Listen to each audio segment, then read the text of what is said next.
नमस्कार मित्रों, राजकीय महाविद्यालय बनेड़ा भीलवाड़ा में आपका स्वागत है। आज हम चर्चा करेंगे पृथ्वी की आंतरिक संरचना के विषय में। परीक्षा दृष्टि से ये टॉपिक जो है बड़ा महत्वपूर्ण है, पृथ्वी की आंतरिक संरचना। मैं आपको जो प्रारंभिक बेस की बातें हैं वो लघु रूप से बताने का प्रयास करूँगा। जैसे कि जो पृथ्वी की आंतरिक संरचना है, यानी कि पृथ्वी के अंदर की जो स्थिति है वो कैसी है, किस प्रकार की है। अब हम क्या है कि जो बाह्य रूप से हमें जो स्वरूप इसका धरातल जो आउटर दिखाई देता है वो हमें केवल आंखों से दिखाई देने वाला भाग है, बाकी पृथ्वी के अंदर की जो स्थिति है वो हमें दिखाई नहीं देती। तो साधारण सी बात है कि हम जो बाह्य स्थिति है उसको आंतरिक जो स्थिति है उसको हम देख नहीं पाते हैं। तो उसको देखने के लिए सामान्यतः हमारे पास जैसे हमारे धरातल है उसके जो क्रस्ट है उसको खोद करके हम देख सकते हैं। जैसे कि हम पहले अपने जब समय में कुएं खोदते तो कुएं खोदने के दौरान हमें पृथ्वी के आंतरिक भाग कैसा है ऐसा तो कुछ मालूम चलता है। अब साफ हमने देखा कि कुएं तो बहुत कम है, कुछ फीट से लेकर के मीटर की गहराई में ही कुएं होते हैं, और जो पृथ्वी का अंतरतम है वो तो 6371 किलोमीटर है, पृथ्वी का जो सेंटर पॉइंट है। तो ये तो काफ़ी गहरा भाग है। इसका मतलब हमने पृथ्वी के आंतरिक संरचना के बारे में उससे ज़्यादा कुछ जानकारी नहीं ली है। दूसरा, हम देखते हैं कि आजकल हम ट्यूबवेल भी करते हैं जो काफ़ी गहराई से करते हैं, तो वहाँ ट्यूबवेल के द्वारा जो भेदन छिद्र होता है उससे भी वहाँ की जो निकलने वाली आंतरिक चट्टानें हैं उनका हमें ज्ञान होता है। दूसरा, हम माइनिंग के अंतर्गत देखते हैं कि खनन क्षेत्रों के में खनन क्रिया के दौरान जो बहुत सारे माइनिंग की खानें होती हैं, वहाँ जब हम खोदते हैं काफ़ी अधिक, और उसमें भी एक जो कूपक तकनीक होती है खोदने की, उसके द्वारा हम काफ़ी गहराई तक चले जाते हैं। जैसे कि दक्षिण अफ्रीका में ट्रांस विल्बर्ग में जो खनन की है वहाँ काफ़ी अधिक गहरी माइनिंग है। तो उससे भी हम देखते हैं कि खनन के दौरान जैसे कि हम आसपास अपने यहाँ क्या है कि भीलवाड़ा में आप देखते हो कि आपके काफ़ी अधिक माइंस वगैरह जैसे जिंदल वगैरह के ये जो आपके चल रहे हैं इधर जो ये भीलवाड़ा से मांडल के उस तरफ, तो ये खनन के दौरान जब हम आंतरिक भागों को खोदते हैं तो पृथ्वी की चट्टानों का हमें ज्ञान होता है। अब ये तो वो चीज़ें हैं जो मनुष्य के द्वारा प्राकृतिक रूप से की जाती है। अब कुछ ऐसी प्राकृतिक चीज़ें हैं जो घटनाएं जो घटित होती रहती है पृथ्वी के अंदर से, जैसे कि ज्वालामुखी का आना। जब ज्वालामुखी फटता है तो पृथ्वी के अंदर जो भी मटेरियल है वह आउटपुट होकर बाहर आ जाता है। तो ये अपने को पृथ्वी के आंतरिक भाग की सूचना देता है। दूसरा, भूकंप जो आते हैं उनसे भी हमें पृथ्वी के आंतरिक संरचना की जानकारी मिलती है। अब सब आप कहो कि भूकंप से कैसे मिली? भूकंप से ऐसे मिलती कि भूकंप जो आता है उसमें हमारी पृथ्वी के जो ऊपरी धरातल है जिसमें हम कंपन का अनुभव करते हैं, ये जो कंपन का हम अनुभव करते हैं, ये कंपन में जो वेव्स होती है, ये जो वेव्स है ये भांति भांति की या भिन्न भिन्न प्रकार की होती है। इनकी गतियाँ और इनके विनाश का अलग अलग पैमाना होता है। जैसे कि इनको हम सामान्यतः PSL तरंगों के नाम से जानते हैं। तो PSL की जो नेचर है, इस नेचर के अध्ययन के आधार पे हम पृथ्वी के आंतरिक भाग की संरचना का पता लगा लेते हैं। तो कुल मिला के आपने देखा कि पृथ्वी के आंतरिक भाग को हम किस प्रकार से, तो भूभौतिकी वैज्ञानिक जो थे उन्होंने पृथ्वी की आंतरिक संरचना को इस प्रकार से। अब कुछ चीज़ें और हम देखेंगे, जैसे अप्राकृतिक तत्व है। जैसे पृथ्वी का जो घनत्व है औसत रूप से हम देखते हैं कि हमारी जो अर्थ है उसका घनत्व 5.51 ग्राम प्रति घन सेंटीमीटर है, हमारे अर्थ का घनत्व है। अब ये जो मैंने बताया आपको भाई 5.51 ग्राम घन प्रति सेंटीमीटर जो डेंसिटी हमारे अर्थ का है, ये एवरेज घनत्व है संपूर्ण पृथ्वी का। लेकिन इसमें भी भिन्नताएं देखने को मिलती है। जिस भाग पे हम रहते हैं, यानी कि जो पृथ्वी का सबसे आउटर जो क्रस्ट है, और उस पर भी जो धरातली सतह है उस पर जिस पे हम निवास करते हैं, वो उससे लेकर के लगभग 20 से 25 किलोमीटर की जो गहराई है, 30 से 35 किलोमीटर तक का जो भाग है, उसको हम वो अपर क्रस्ट कहते हैं। और क्रस्ट का घनत्व कम है, यानी हमारे इस धरातल से लेकर के 35 किलोमीटर तक का भाग है, उसका घनत्व लगभग जो है वो 3 के आसपास, हम इसको कह सकते हैं कि 3 के आसपास है। फिर हम देखते हैं कि जो मध्य वाला भाग है उसका घनत्व लगभग 5, जिसको हम मेंटिल के नाम से जानते हैं। फिर और भी अधिक नीचे जाते हैं तो जिसको हम कोर कहते हैं, उसका घनत्व 11 से लेकर के 13 ग्राम प्रति घन सेंटीमीटर के आसपास है। इसका मतलब हमारे पृथ्वी का जो घनत्व है उसमें धरातल से लेकर के पृथ्वी के गर्भ की ओर जाते हैं तो उसके घनत्व में लगातार वृद्धि होती रहती है। तो सामान्य ये चीज़ देखिए कि हमारी जो पृथ्वी का डेंसिटी या घनत्व है उसमें पृथ्वी के धरातल से उसके कोर की तरफ वृद्धि होती रहती है। प्रेशर, जैसे जैसे धरातल से नीचे जाते हैं वैसे वैसे उसका प्रेशर बढ़ता जाता है। अब सामान्यतः ऐसा लगता है कि पृथ्वी के ऊपरी भाग की जो चट्टानें हैं वो निचली चट्टानों पर टिकी है, फिर जो भी चट्टान है वो अपने से नीचे वाली चट्टान पे टिकी है, तो स्वाभाविक है कि नीचे वाले भागों पे दबाव ज़्यादा होना चाहिए। लेकिन इसके साथ दूसरा एक महत्वपूर्ण जो कारण है और वही मेन कारण है कि जैसे जैसे हम आंतरिक भागों में जाएंगे वैसे वैसे हमारा क्या होगा, डेंसिटी जो है, घनत्व है, वो बढ़ता जाएगा। तो पृथ्वी के आंतरिक भाग में दबाव के बढ़ने का मुख्य जो कारण है वो क्या है, आंतरिक भाग में अधिक घनत्व का होना, इसलिए आंतरिक भागों में अधिक दबाव पाया जाता है। तीसरा हम देखते हैं टेम्परेचर। हमारे पृथ्वी का, जैसे कि कई विद्वानों ने, जो हमने पहले चर्चा की थी, उसमें हमने देखा था कि पृथ्वी की उत्पत्ति से संबंधित विद्वानों ने अलग अलग परिकल्पनाएं बताई हैं और लगभग हम इस निष्कर्ष पे उसमें पहुंचे थे कि पृथ्वी जो प्रारंभिक जो निर्माण की उसकी फेज था उसमें वह तप्त और गर्म अवस्था में थी। कुछ विद्वानों ने उसको द्रवित भी कह दिया, कुछ ने वायव्य अवस्था में कह दिया, कुछ ने ठोस कह दिया, लेकिन एक चीज़ पे सब एक मत है कि हमारी जो पृथ्वी है वह प्रारंभिक में एक तप्त आग का गोला थी या गर्म अवस्था में थी। धीरे धीरे उसका आउटर जो है वह क्या जो हुआ, ठंडा होता गया, शीतल होता गया। तो ये निश्चित रूप से हम कह सकते हैं कि पृथ्वी के जो धरातल है वो सबसे पहले शीतल हुआ होगा, क्योंकि बाह्य भाग था, और जैसे जैसे उसके नीचे गहराई में हम जाते हैं तो उसका तापमान बढ़ता जाता है। और ये जो तथ्य, प्रमाणिक तथ्य जो है, आज भी ये सिद्ध होता है कि जैसे जैसे हम पृथ्वी के अंदर गहराई की ओर जाते हैं वैसे वैसे तापमान बढ़ता जाता है। एक चीज़ बड़ी महत्वपूर्ण है कि पृथ्वी के आंतरिक भाग में जाने पे तापमान तो बढ़ता है, लेकिन तापमान बढ़ने की दर जो है वह समान नहीं है। तापमान बढ़ता तो है लेकिन फिर नीचे जाने पे घटती दर से ये थोड़ा बढ़ता है। नहीं, जिस दर से ये प्रारंभिक रूप से बढ़ता है तापमान पृथ्वी का, अगर उस दर से ये तापमान लगातार बढ़ता ही जाए, समान दर से ही अगर ये बढ़ता जाए, तो ऐसा संभव नहीं होता कि इतने अधिक तापमान पे चट्टानें वहाँ अपनी अवस्था में बनी रह पाती होगी। तो हम कह सकते हैं कि सामान्य रूप से जो 8 किलोमीटर तक की गहराई है वहाँ पे 32 मीटर पे 1 डिग्री सेंटीग्रेड तापमान की वृद्धि हो जाती है। इसके बाद में जैसे हम देखते हैं कि वृद्धि दर जो है वह कम होने लगती है। 100 किलोमीटर की गहराई पे प्रत्येक किलोमीटर पे 12 डिग्री सेंटीग्रेड की वृद्धि होती है। कुल मिला के बात यह है कि पहले शुरुआत की जो 8 किलोमीटर है वह तापमान तेज़ी से बढ़ता है, फिर 100 किलोमीटर का एवरेज लेते हैं तो उस गति से नहीं होकर थोड़ा सा कम गति से तापमान कम है, उसकी बढ़ने की दर उसकी कम हो जाती है। इसके बाद हम देखते हैं कि 300 किलोमीटर की गहराई में प्रत्येक किलोमीटर पे 2 डिग्री सेंटीग्रेड तापमान में वृद्धि होती है और 300 किलोमीटर की गहराई पे जाने पे 1 डिग्री सेंटीग्रेड की ही प्रति किलोमीटर के हिसाब से जो है वो वृद्धि होती है। तो ये हम देख सकते हैं कि पृथ्वी के आंतरिक भाग में तापमान लगातार बढ़ता है, लेकिन उसके बढ़ने की जो दर है वह घट जाती है, अर्थात समान रूप से पृथ्वी के आंतरिक भाग में जो है तापमान में वृद्धि नहीं होती है। पृथ्वी की उत्पत्ति से संबंधित कुछ सिद्धांत, जैसे कि अभी मैंने आपको बताया, जैसे चैम्बरलिन और मोल्टन की जो ग्रहण परिकल्पना थी, उन्होंने बताया कि चैम्बरलिन और मोल्टन ने कि पृथ्वी की जो प्रारंभिक अवस्था थी वह ठोस अवस्था थी। उसी प्रकार से जेम्स जीन्स और जेफरीज ने जो थी वो प्रारंभिक अवस्था जो द्रवित मानी है। और जैसे कि कांट का आपने देखा था, तो कांट ने गैसीय अवस्था पृथ्वी की सबसे पहले वाली जो है गैसीय अवस्था मानी थी, और लाप्लास ने भी बताया था कि पृथ्वी की जो प्रारंभिक अवस्था है वह गैसीय अवस्था है। तो इस प्रकार से ये अलग अलग विद्वानों ने पृथ्वी को अलग अलग प्रकार से बताने का प्रयास किया है।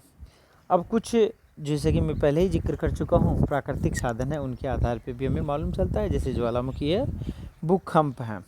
तो ये चीज़ें हमें पृथ्वी की आंतरिक संरचना की जानकारी देती है। अब हम क्या करेंगे, पृथ्वी की आंतरिक संरचना से संबंधित जो कुछ हमारे परिकल्पनाएं विद्वानों ने दी हैं, कुछ सिद्धांत जो दिए हैं, तो हम देखेंगे इन सभी चीज़ों के आधार पे हम पृथ्वी का जो आंतरिक भूगर्भिक स्वरूप है उसको हम एक एक करके क्लासिफिकेशन करेंगे। तो सबसे पहला जो पृथ्वी की आंतरिक भाग की संरचना के विषय में है वह एडवर्ड स्वेस के सिद्धांत को हम देखेंगे कि एडवर्ड स्वेस ने पृथ्वी के आंतरिक संरचना जो है उसको किस प्रकार से बड़े सरल रूप से किया है। परीक्षा दृष्टि से बड़ा महत्वपूर्ण है, स्वेस का बड़ा सरल भी है, और स्वेस ने जो है अपना ये जो क्लासिफिकेशन किया बड़ा सरल, जो कि आपने बहुत छोटी कक्षाओं में भी पढ़ा है कि स्वेस ये कहता है और स्वेस के इस एक वर्गीकरण का जो आधार था, पृथ्वी के आंतरिक भाग की जो पूरी की पूरी संरचना है, उसको उन्होंने उसकी रासायनिक संरचना के आधार पे बताने का प्रयास किया है। स्वेस ने बताया कि हमारे जो पृथ्वी की आंतरिक संरचना है, उसको रासायनिक आधार पे 3 जो पार्ट हैं उसमें उसको डिवाइड किया जा सकता है। ये 3 भाग एडवर्ड स्वेस के अनुसार हैं। पहला जो है वह सियाल है, अर्थात पृथ्वी का सबसे बाह्य जो भाग है वह सियाल है। सियाल के नीचे वाला जो भाग है वह सीमा है, और सीमा से नीचे वाला भाग जो है वह निफे है। इस प्रकार से उन्होंने 2 चीज़ें जो हैं वो 3 परतें उन्होंने बताई है कि सियाल, सीमा और निफे, यानी कि सबसे ऊपर वाला सियाल, सियाल से नीचे वाला सीमा, और सीमा से नीचे वाला निफे। अब इनमें रासायनिक संरचना के आधार पर जब इन्होंने जो किया है, रासायनिक संगठन को इन्होंने आधार माना है, तो सबसे ऊपर वाला जो सियाल है, सियाल जो है उसकी जो रचना है, उसकी रचना में उन्होंने बताया कि इन सेलों की रचना जो ग्रेनाइट चट्टानों की प्रधानता इसमें है, और रासायनिक आधार पर इसमें सिलिका और एल्यूमिनियम तत्वों की प्रधानता पाई जाती है। और सिलिका और एल्यूमिनियम की प्रधानता के आधार पर ही ये जो है उसको हमने सियाल नाम दिया है, क्योंकि सिलिका का SI शब्द हमने लिया और एल्यूमिनियम का Al ले लिया, तो SiAl सियाल ये जो शब्द बना है ये सिलिका और एल्यूमिनियम के आधार पे बना है। तो आपको जनरल से ये मालूम हो जाना चाहिए कि सियाल में किन तत्वों की प्रधानता है। आप बता सकते हो कि सर सियाल जो है ये स्वेस के अनुसार सबसे ऊपरी भाग जो सियाल है, और तकरीबन उसने इसकी जो गहराई है वो भी तकरीबन 200 किलोमीटर के आसपास इन्होंने बताई है। तो ये जो सियाल है उसमें सिलिका और एल्यूमिनियम तत्वों की प्रधानता है। दूसरा, सियाल के ठीक नीचे वाला जो भाग है, यानी जिसको हम मध्यवर्ती भाग कह सकते हैं इन स्वेस के अनुसार, वह सीमा है। सीमा में भी 2 शब्द जो हैं उसकी रासायनिक संरचना के आधार पर इन्होंने लिए हैं, एक सिलिका और एक मैग्नीशियम। तो सीमा में SiMa, तो SI का मतलब यहाँ आप समझ सकते हो कि सिलिका है, और Ma का मतलब यहाँ मैग्नीशियम है। इस प्रकार जो सीमा है उसमें सिलिका और मैग्नीशियम के आधार पे ये डिवाइडेशन इसका किया गया है। तीसरे वाला जो इन्होंने बताया है वह निफे है। निफे सीमा जो है ये सीमा के नीचे वाला भाग है, और निफे भी जो अंग्रेजी के Ni और Fe अलग अलग है, Ni और उसमें ऐड कर दिया उन्होंने Fe। तो निफे का मतलब भी यहाँ निकिल और फेरियम से है, और ये स्वेस के अनुसार पृथ्वी का सबसे आंतरिक भाग है, सबसे अंतरतम भाग है। मध्यवर्ती जो सीमा परत थी उसके नीचे वाला भाग जो है वह निफे है। ये स्वेस का साधारण वर्गीकरण था, सियाल, सीमा और निफे, और उन्होंने इस प्रकार से पृथ्वी को रासायनिक संगठन के आधार पर डिवाइड किया, 3 परतों में उसको किया है, और संरचना उसमें किन तत्वों की है वो भी उन्होंने बताने का प्रयास किया। दूसरा, हम देख सकते हैं कि भूकंपीय आधार पे, भूकंप की जो लहरें हैं उनके आधार पे भी हमारे पृथ्वी की आंतरिक संरचना को स्पष्ट करने का प्रयास किया गया है। इसका भी हम जिक्र करेंगे। तो एक हमने देखा स्वेस के अनुसार वर्गीकरण, यानी स्वेस ने कैसे बताया पृथ्वी के इंटरनल स्ट्रक्चर को। दूसरा जो है हम वो जिक्र करेंगे वो है पृथ्वी की आंतरिक संरचना का। हम अभी ये देखेंगे भूकंपीय लहरों के आधार पे हमने पृथ्वी को आंतरिक संरचना को किस प्रकार से डिवाइड किया है। तो ये हम जो देखेंगे उसमें देखेंगे कि पृथ्वी की जो आंतरिक संरचना है भूकंपीय लहरों के आधार पे भी 3 प्रकार से इन्होंने बांटा है। सबसे ऊपर वाला जो है स्थल मंडल, लिथोस्फीयर है। लिथोस्फीयर की हम स्वेस के आधार पे जो अगर तुलना करते हैं तो अपना यहाँ जो भूकंपीय लहरों के आधार पे जो लिथोस्फीयर है वह स्वेस के अनुसार जो हमारा सियाल था उससे हम इसकी कंपैरिजन या तुलना कर सकते हैं। और लिथोस्फीयर जो है ये जो गहराई है इसकी ये 10 से 200 किलोमीटर मानी गई, और सामान्यतः ये तकरीबन 200 किलोमीटर या 100 किलोमीटर के आसपास है मानी गई। तो ये कहीं पे इसकी मोटाई कम है और कहीं पे इसकी मोटाई ज़्यादा। वैसे लिथोस्फीयर वाला जो पार्ट है प्रमुख रूप से अगर हम इसको अभिनव सिद्धांतों से अगर मेल करते हैं तो ये तकरीबन एक 35 किलोमीटर मोटा जो आवरण है, ये एवरेज रूप से मैं आपको बता रहा हूँ। वैसे यहाँ 10 से 200 किलोमीटर इसकी मोटाई मानी गई है स्थल मंडल या लिथोस्फीयर। इसमें ग्रेनाइट चट्टान की बहुलता है और ग्रेनाइट के जो घटक हैं सिलिका और एल्यूमिनियम इसमें मुख्य रूप से पाए जाते हैं। और इस लिथोस्फीयर या स्थल मंडल का जो डेंसिटी है या घनत्व है वह 3.5 ग्राम प्रति घन सेंटीमीटर है। ये भूपर्पटी और मेंटिल के ऊपरी भाग से मिलकर बना होता है, यानी क्रस्ट तो इसमें आता ही आता है और क्रस्ट के नीचे वाला जो भाग मेंटिल है उसका भी उसमें कुछ हिस्सा मान लिया जाता है, क्योंकि भूकंपीय तरंगों के आधार पे हम इसका क्लासिफिकेशन कर रहे हैं। तो भूकंपीय तरंगों के आधार पे 3 मैंने बताया आपको, स्थल मंडल, दूसरा है पायरोस्फीयर, तीसरा है बेरिस्फीयर। तो लिथोस्फीयर, पायरोस्फीयर और बेरिस्फीयर। इसमें पहले वाला था लिथो जो सबसे ऊपर होता है और उसकी स्थिति वैसी है जैसे कि सियाल की है। वही ग्रेनाइट तत्वों की प्रधानता सिलिका एल्यूमिनियम उसमें भी ज़्यादा और डेंसिटी जो है वो लगभग 3.5 यानी कि 3.5 ग्राम प्रति घन सेंटीमीटर उसका है। दूसरे वाला जो है वो हम देखेंगे पायरोस्फीयर है। इसे मिश्रित मंडल भी कहते हैं और इसकी जो गहराई है वह 100 से लेकर के लगभग 3000 या 2900 किलोमीटर के आसपास है। यानी ऊपर वाला जो 100 है वह तो हमने देखा कि लिथोस्फीयर है और उसके बाद में जो पायरोस्फीयर की शुरुआत होती है वह 100 से लेकर के लगभग 2900 किलोमीटर तक है। इसके निर्माण बेसाल्ट चट्टानों से हुआ है और डेंसिटी इसका 5.6 ग्राम प्रति घन सेंटीमीटर के आसपास है। इस पायरोस्फीयर के नीचे वाला जो भाग देखते हैं वो बेरिस्फीयर कहलाता है। ये सबसे आंतरिक भाग है और इसकी गहराई है वह लगभग 2900 किलोमीटर से आरंभ होने के बाद में पृथ्वी के जो सबसे आंतरिक भाग जो है कोर, जिस कोर का जो मेन बिंदु है सेंटर, वहाँ तक यानी कि 6371 किलोमीटर तक वह पाया गया है।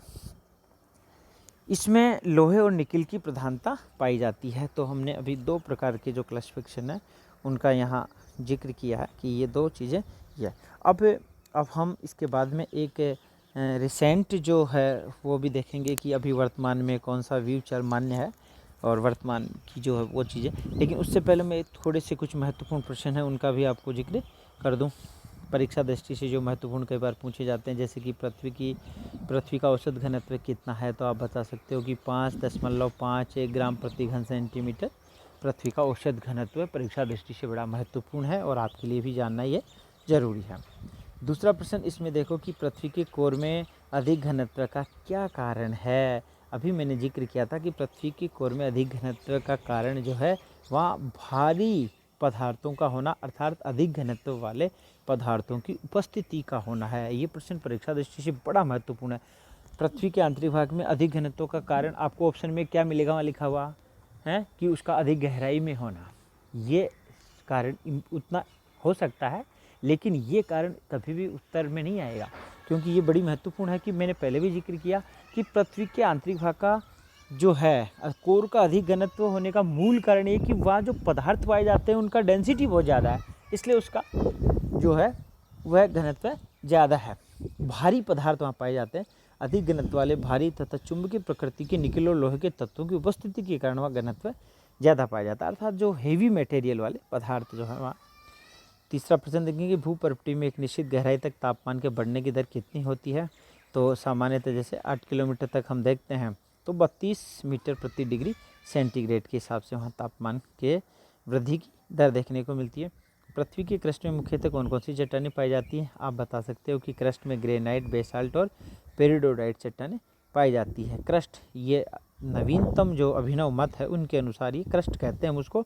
जैसे कि ग्रेनाइट तो आपने देखा ही था कि सियाल में उन्होंने बताया है, सियाल के ठीक नीचे वाला जो भाग आता है सीमा, उसमें बेसाल्टिक तत्वों की प्रधानता पाई जाती है और पेरिडोडाइट और बेसाल्ट वहाँ ज़्यादा मिलते हैं। वायु तथा जलमंडलों के संचलन हेतु ऊष्मा अथवा ऊर्जा कहाँ से प्राप्त होती है। तो संपूर्ण जगत का जो आधार है वह सूर्य है। सूर्य ही संपूर्ण जगत की ऊर्जा का स्रोत है। इसी से संपूर्ण जो हमारी जो सृष्टि है वह चलायमान है, क्योंकि ऊर्जा का आदि स्रोत यही और यहीं से ऊर्जा हमें प्राप्त होती है। भूतल पर रचनात्मक कार्य जो हैं, अर्थात भूतल पे जो होने वाले जो कंस्ट्रक्टिव आपको फीचर्स दिखते हैं, जैसे कि पर्वत, पठार, मैदान, भूकंप आदि, तो ये इनके लिए ऊष्मा की प्राप्ति कहाँ से होती है? तो इनके लिए पृथ्वी के आंतरिक भाग से। कुल मिला के पृथ्वी पे रचनात्मक जो कार्य हैं, रचनात्मक कार्यों में इन्होंने दिए, और भी रचनात्मक कार्य हैं। कुछ रचनात्मक कार्य बाह्य गतियों से होते हैं और कुछ आंतरिक गतियों से होते हैं। तो इन्होंने स्पष्ट किया है कि भूतल पर रचनात्मक कार्य, पर्वत, पठार, भूकंप आदि के लिए ऊष्मा कहाँ से प्राप्त होती है? तो इनके लिए ऊष्मा जो होती है पृथ्वी के आंतरिक भाग से होती है। आयतन की दृष्टि से मेंटल समस्त पृथ्वी के कितने प्रतिशत भाग को कवर करता है? तो आंतरिक भाग का जो मेंटिल, इसमें देखो क्रस्ट, मेंटिल और कोर, 3 प्रकार की लेयर का हम इसमें जिक्र करेंगे। और उसमें जो मेंटिल है वो लगभग 83% भाग को कवर करता है। निम्न गति के मंडल, जोन ऑफ लो वेलोसिटी की मोटाई कितनी है? ये जो हुगो बेनियोफ जोन का आपने कभी जो नाम सुना हो, ये वह वाला पार्ट है। निम्न गति का मंडल या जोन ऑफ लो वेलोसिटी है। तो ये 100 से 200 किलोमीटर की गहराई वाला भाग है। और जोन ऑफ लो वेलोसिटी है वह लगभग द्रवित अवस्था में पाया जाता है। दुर्बलता मंडल, ये जो जोन ऑफ लो वेलोसिटी का जो नाम है यही है एस्थेनोस्फीयर या दुर्बलता मंडल है। ये 100 से 200 किलोमीटर, जैसे कि ऊपर वाले ही प्रश्न में है, नीचे फिर प्रश्न इसी का आया। दुर्बलता मंडल इसको ही कहते हैं। कहाँ पर स्थित होता है? मेंटिल के ऊपरी भाग को दुर्बलता मंडल की संज्ञा दी जाती है। अब आपको बताया था मेंटिल जो है, जो वो कहाँ से आरंभ होता है? ये लगभग 100 से 200 किलोमीटर के बाद में आरंभ होता है। और उसका जो अपर वाला भाग है, यानी कि जो ऊपर क्रस्ट और जो नीचे मेंटिल है, उनके मध्य में ये लगभग पाया जाता है। और इसमें मेंटिल का ऊपरी भाग भी शामिल है, जोन ऑफ लो वेलोसिटी वाला या दुर्बलता मंडल वाला जो भाग है। एस्थेनोस्फीयर के पदार्थ किस अवस्था में पाए जाते हैं? अर्ध तरल अवस्था में, या तरल या अर्ध तरल अवस्था इसके लिए महत्वपूर्ण है कि ये अर्ध तरल अवस्था में पाए जाते हैं। भूकंप के आधार पर पृथ्वी के मेंटिल तथा केंद्र को कौन सी उपमा प्रदान की गई है? ये अभी हमने देखा था।